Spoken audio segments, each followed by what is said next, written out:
please. Thank you very much. Before we begin, I want to provide a brief report on the unprecedented success our country has been witnessing in recent weeks. Since even before the election, we've been making extraordinary progress. The American people gave us a clear mandate to save our country, and we won all 7 swing states by large margins, historic. Very importantly, we won the popular vote by millions and millions of votes. Also, all 50 states, as you know, shifted toward the Republican Party, and that's never happened before. All 50, every single one of them. In our first week in office, we set records, taking over 350 executive actions. That's not been done before. And it has reportedly been the single most effective opening week of any presidency in history. And we want to keep it that way. We want to keep it going.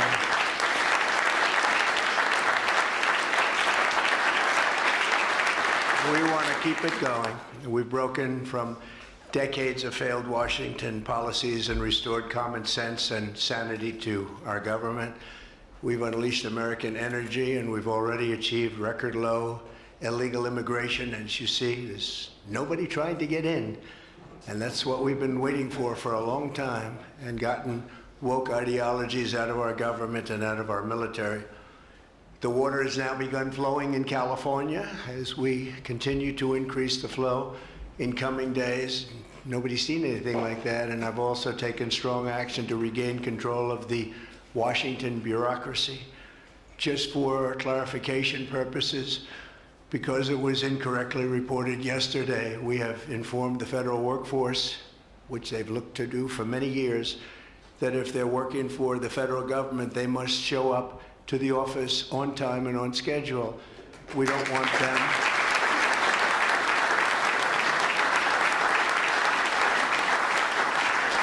We don't want them to work from home because, as everyone knows, most of the time they're not working, they're not very productive, and it's unfair to the millions of people in the United States who are in fact working hard from job sites and not from their home.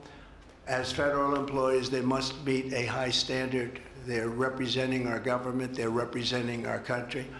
If they don't agree by February 6th to show up back to work in their office, they will be terminated, and we will therefore be downscaling our government, which is something that the last 10 presidents have tried very hard to do but failed. Most of the people we're talking about have not been going to their federal offices in many, many years, from even before COVID, but they have nevertheless been paid. Some have worked, some haven't worked, and most of the studies say that some have just gone through the motions. We may ask these people to prove that they didn't have another job during their so-called employment with the United States of America, because if they did, that would be unlawful. As you understand, a lot of people are getting paychecks, but they're actually working other jobs, so they'll have to prove that to us, that they weren't. In any event, we're requiring them to show up to work or be terminated. We think a very substantial number of people will not show up to work, and therefore our government will get smaller and more efficient, and that's what we've been looking to do for many, many decades, frankly.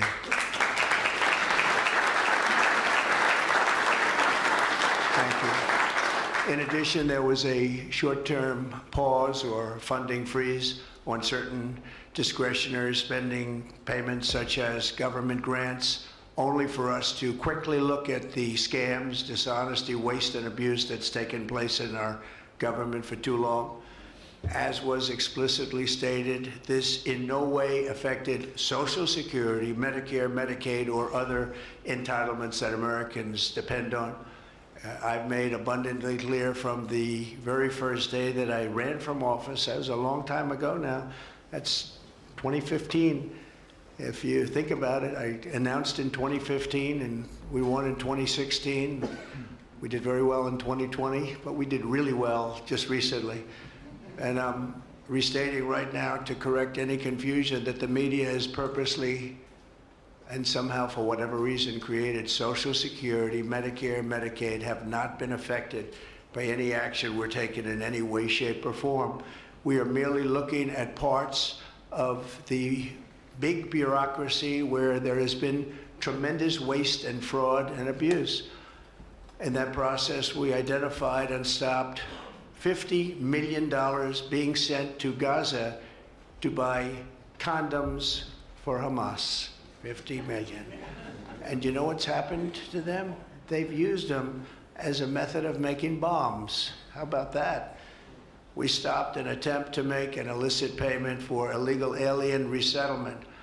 We canceled $181 million in DEI training contracts. This is just for the training of people in DEI, which has been terminated and completely terminated. And we paused $1.7 billion in unauthorized payments to foreign organizations, including stopping more than $40 million that was on its way out the door to the very corrupt World Health Organization, which has not done its job and not done it properly. We also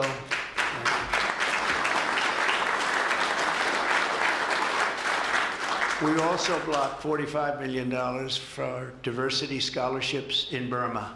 45, that's a lot of money for diversity scholarships in Burma. You can imagine where that money went. These were the types of payments, and many others. I could stand here all day and tell you things that we found, and we have to find them quickly because we want the money to flow to proper places. But these were the payments and types of payments affected by the temporary freeze, and the American people strongly support these efforts. I talked about it during the campaign, and they voted for us in record numbers. Every single day, we're now putting America first and fighting to get the most out of every single tax dollar for our great citizens. We've gathered this afternoon to take another historic action. However, in a few moments, the Laken Riley Act will become the very first bill that I proudly sign into law as the 47th President of the United States.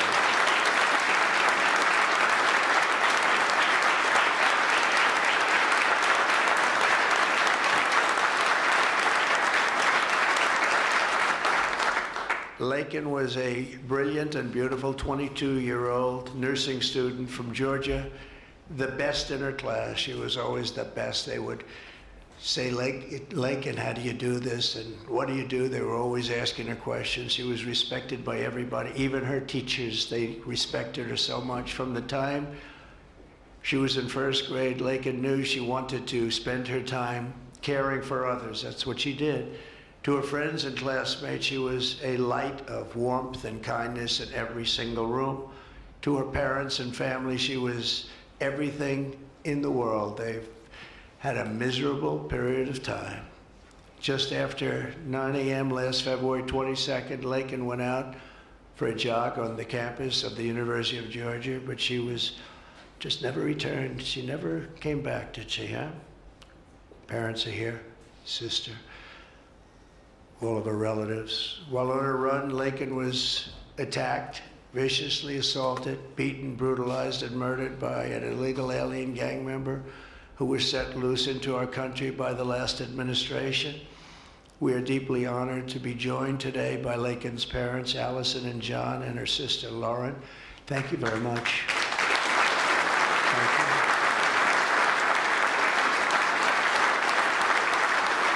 So sad. We were together right after that happened, and it's a tremendous tribute to your daughter, what's taking place today. That's all I can say, but it's so sad we have to be doing it at all. Thank you very much for being here. To Laken's family, we will keep Laken's memory alive in our hearts forever, everyone's hearts. With today's action, her name will also live forever in the laws of our country, and this is a very important law. This is something that has brought Democrats and Republicans together. That's not easy to do. Laken did it. Laken did it. America will never, ever forget Laken Hope Riley. The vicious criminal who murdered Precious Laken was an illegal alien member of the barbaric Venezuelan prison gang known as Tren de Aragua. He trespassed across our southern border in 2022, and was apprehended by Border Patrol, but under the cruel policies of the last administration, instead of being deported, as he should have been, he was released into the United States, as were millions of other people, many of them very dangerous people. And you see what we're doing, we're getting them the hell out of here.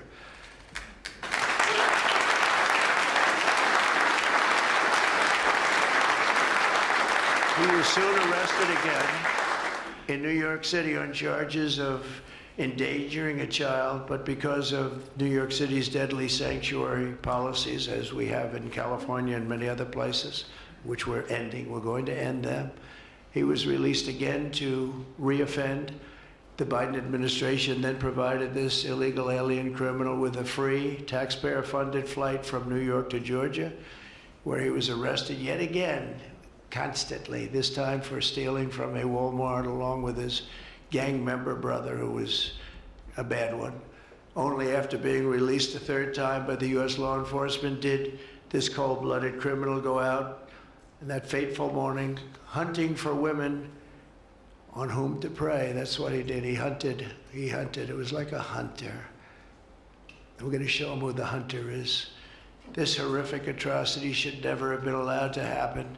And as president, I'm fighting every single day to ensure that such a tragedy never happens again. We don't want this to happen.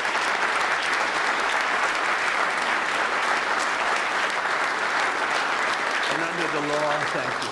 Under the law I'm signing today, the Department of Homeland Security will be required to detain all illegal aliens who have been arrested for theft, burglary, larceny, shoplifting, assaulting a police officer, murder, or any crime that results in death or serious injury. In addition, for the first time ever, this act gives state governments the ability to sue the federal government for immediate injunctive relief if any future administration ever again refuses to enforce the immigration laws of the United States, like happened for 4 long years.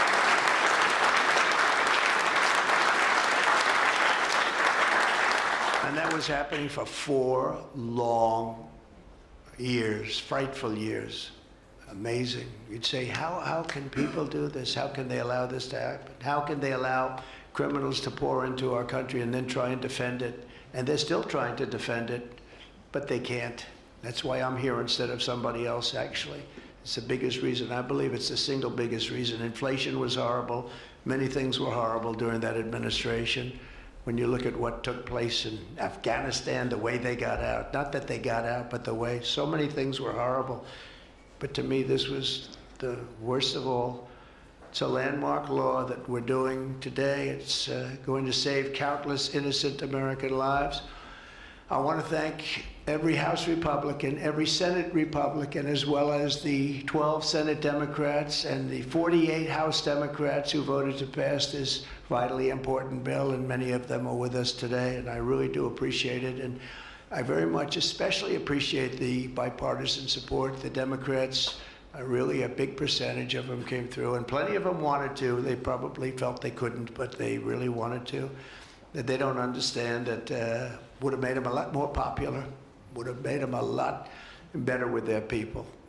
The ones that didn't are going to be, they're going to be sorry, because the people are not going to forget that they wouldn't sign. This is a perfect, incredible tribute to an unbelievable young lady. We're joined today by many great supporters of our new strong border policies, and they are indeed strong, including Vice President Vance, thank you, JD, Secretary Scott Bessent, who just got approved, by the way. Where's Scott? He just got approved. Scott, I'm very impressed. Got a lot of Democrat votes, too. He got a lot of Democrat votes. It's great. I don't know, is that a good thing or a bad thing? I'll have to think about that. Secretary of Homeland Security, who's going to be fantastic. I know her so well, and I know it's probably not complimentary because she is a woman, but she is tough. Where is she? Where is Christy? Christy, great. Stand up, please. You have such an important job to do.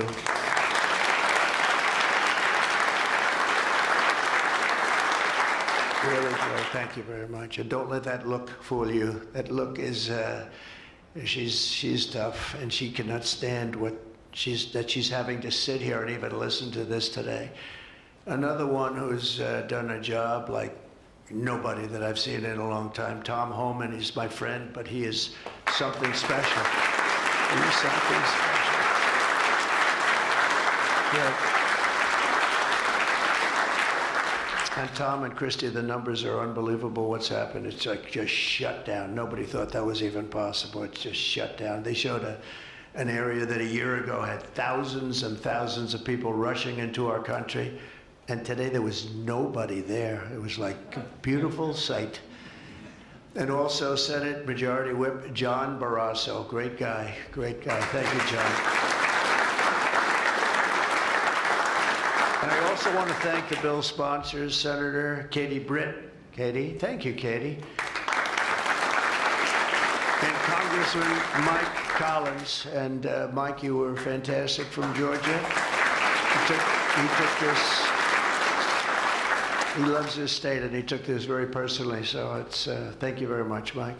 As well as Senate Judiciary Committee Chairman Chuck Grassley. Chuck is here someplace. Chuck, thank you very much. You look great. And House Judiciary Committee Chairman Jim Jordan, who's a special guy, special man. And House Homeland Security Committee Chairman Mark Green. Thank you very much. Thank you, Mark.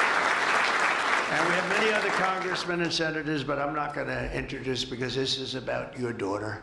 This is about something that's so important, and we're going to just go along. Thank you also. We have to say Burt Jones is in the room, and Burt is your lieutenant governor, and he was on this like you wouldn't believe. Thank you very much. I see you sitting there. Thank you very much.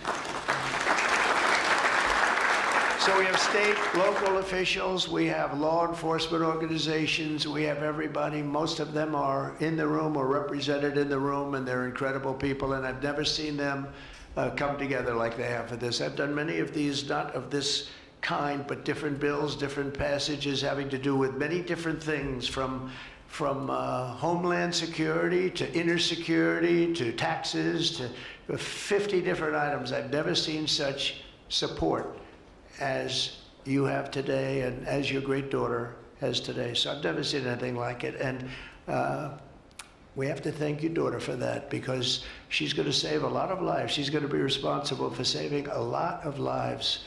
So I'd like to just say to the Angel families, I've been with them and they've been with me from 2015 when I first got this crazy idea in my head to run for president because we could do better as a country. I want to thank so many of the people that are here that have been the angel moms, and we call them angel moms, but they're angel families, fathers and sons and daughters, but they've suffered tremendously like you have for no reason whatsoever. I want to thank Alexis Nungari, the mother of 12-year-old Jocelyn Nungari, murdered last summer by 2 illegal alien gang members released into the United States by Joe Biden's open border stupid policies.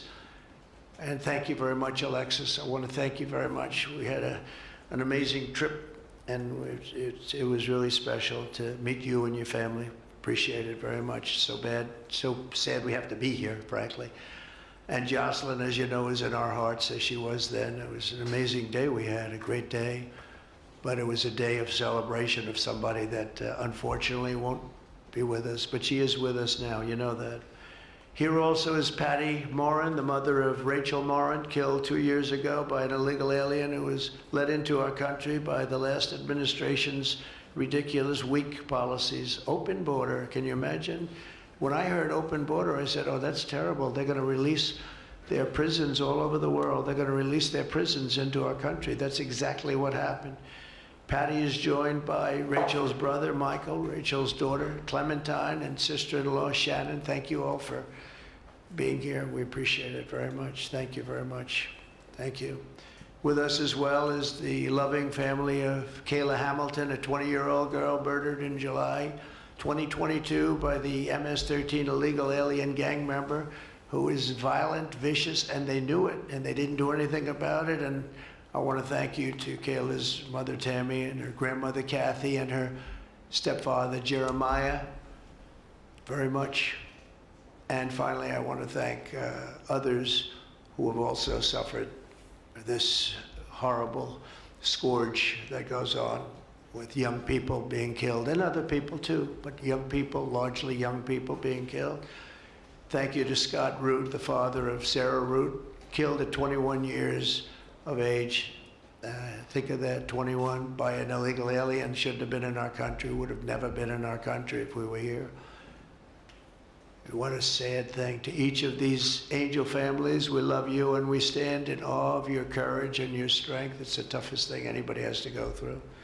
Many of the angel families here today were betrayed by the last administration, and with its heartless and foolish and really very, very arrogant and very, very dumb policies.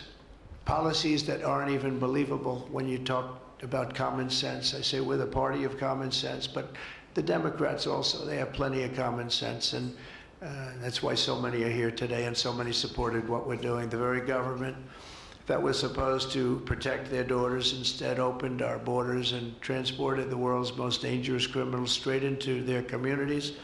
They came from prisons and jails and insane asylums and mental institutions from all over the world, not just South America. People think South America. They come from all over the world. They come from every continent. And they came here by plane, and they were loaded onto buses, and they were driven right up to our border, and they drove right through the border, and nobody even said a word to them. And in those buses and those cars and those trucks were some of the meanest criminals anywhere in the world.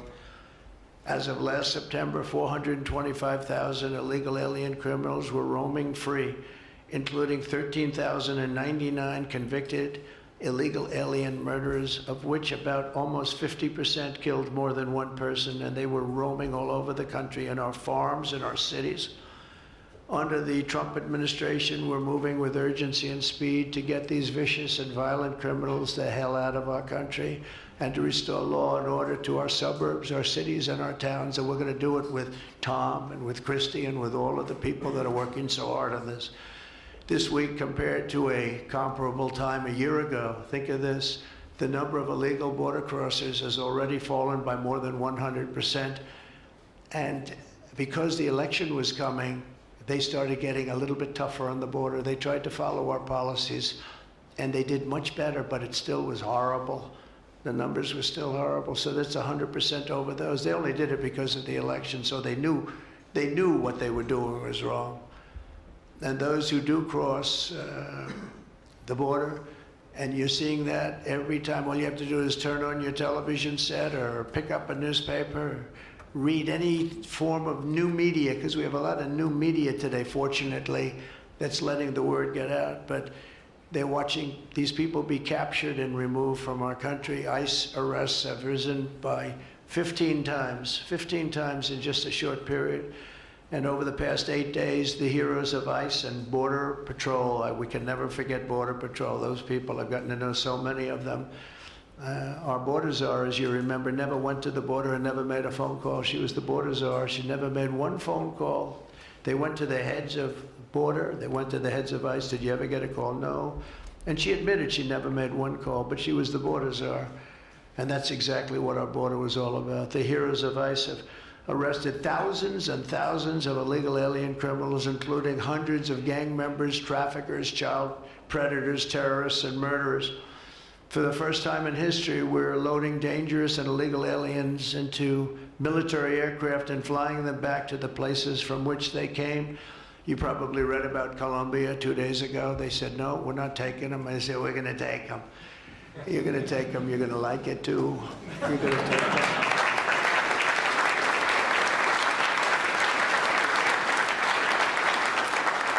They talked about, we're not going to take people that are in shackles. I said, well, but the people that are in shackles are murderers, they're drug lords, they're rapists, they're very tough people. They make our criminals look like very nice people. That's about the only thing that comes out of this. And I say, could you imagine you're a pilot on the plane and you have your co-pilot and you're sitting there and you have 150 people, no shackles, and they like to murder people? This would not be a good flight. So Colombia apologized to us profusely within an hour. based on something I said, meaning you're going to pay tariffs like nobody's ever paid tariffs before, but they actually wanted to terminate his position. They're essentially Congress met and they were very angry with them, but they actually said they were going to send the presidential plane to pick up these criminals and to bring them because they didn't want to inconvenience us or have us do a second flight, and that's what they did. And I appreciate it, and I do appreciate the people of Colombia are wonderful people, and the representatives really acted well, and I appreciated they took back that tough talk. But, you know, we may have tough talk from others, but it's not going to mean anything. They're going to all take them back, and they're going to like it, too. They're going to like it. They're going to take it back, and they're going to like it. Today, I'm also signing an executive order to instruct the Departments of Defense and Homeland Security to begin preparing the 30,000-person migrant facility at Guantanamo Bay. Most people don't even know about it. We have 30,000 beds in Guantanamo to detain the worst criminal illegal aliens threatening the American people. Some of them are so bad we don't even trust the countries to hold them because we don't want them coming back, so we're going to send them out to Guantanamo. This will double our capacity immediately, right? And tough. That's a tough place to get out of. Today's signings bring us one step closer to eradicating the scourge of migrant crime in our communities once and for all. And it was just it's just an unforced error that we even have to be doing this. Now we need Congress to provide full funding for the complete and total restoration of our sovereign borders, as well as financial support to remove record numbers of illegal aliens. And these are illegal alien killers, criminals at levels that nobody's ever seen before. And you would have known that, and you were there when I said it. I said everybody that's bad is going to be thrown. If you look at Venezuela, Venezuela's crime is down 77% because they've taken their gang members, their prisoners, their drug dealers, their drug lords. They've shipped them all into the United States. Many other countries, their crime is way down, and our crime is not doing well. But we're going to have it do really well very soon, and we're shipping all these people back where they came from. And now, before I sign the Laken Riley Act into law, I would like to ask Laken's really incredible mother, who I've gotten to know. A very sad day I got to know her. But this is an amazing tribute to an amazing young person. And if you could come up, Allison, and say a few words, that would be great. Thank you very much.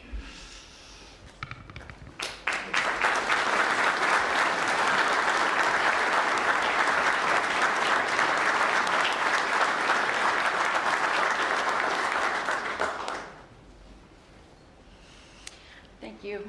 Thank you, Trump. We would like to thank Senator Katie Britt for her diligent bipartisan work to get this bill through the Senate.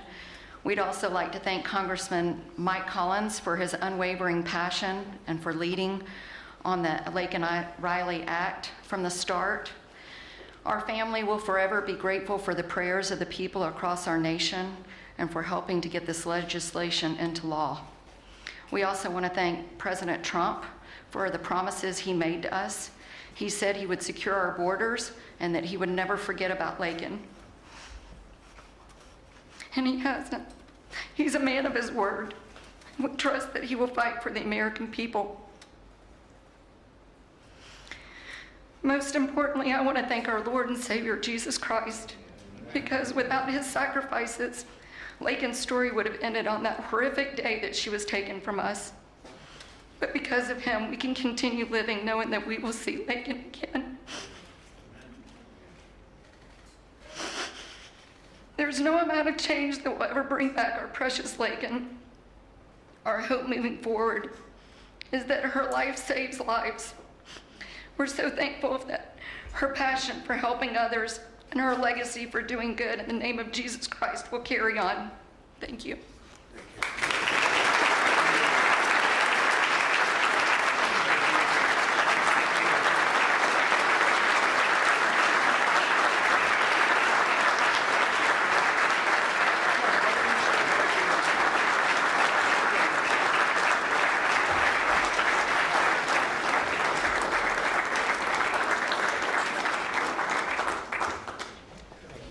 Sign this in honor of Laken Riley. come on up here, some of the people that we love that have been so instrumental. Okay?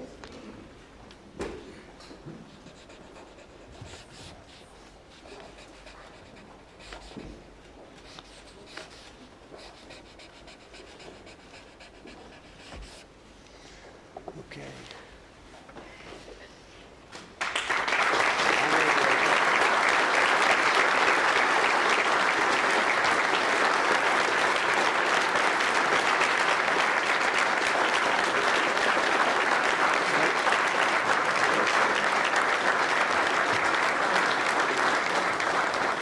Thank you. Mr. President, government funding, can you take a quick question on government funding to pause? I don't think this is appropriate time, really.